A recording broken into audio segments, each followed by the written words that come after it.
મારી વાત સાંભળો એ ભાઈ કેસો વાત સાંભળો કાલે મેં પૂછ્યું અમે પૂછેલું એમ એટલે તમને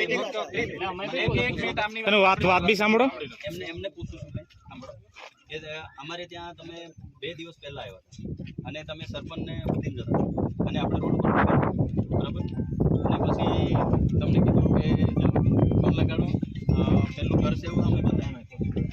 પછી તમે કીધું કે સારું તમે કોણ છે એટલે વાત નીકળી ધીરે ધીરે તો અમે જિલ્લા પંચાયતના પ્રતિનિધિ છે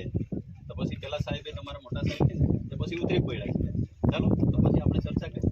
એવું કરીને તે ઉતરી પડ્યા અને પછી અંદર બોલાવ્યા અંદર બે આપણે હારાના લીધે સન્માનના લીધે માન મર્યાદાના લીધે બોલાવ્યા હતી અંદર પછી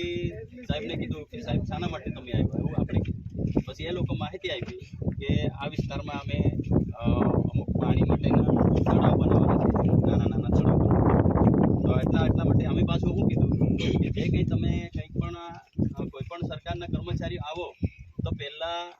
આગેવાનને જણાવો આગેવાનને મળો અને એક મિટિંગ રાખો મિટિંગ રાખ્યા પછી જ તમે અંદર ઘૂસશો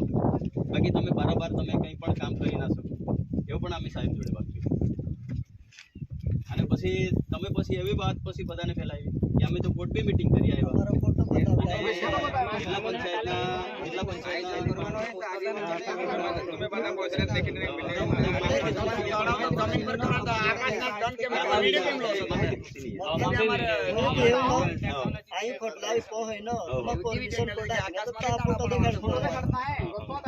कंपनी वाला कुछ बराबर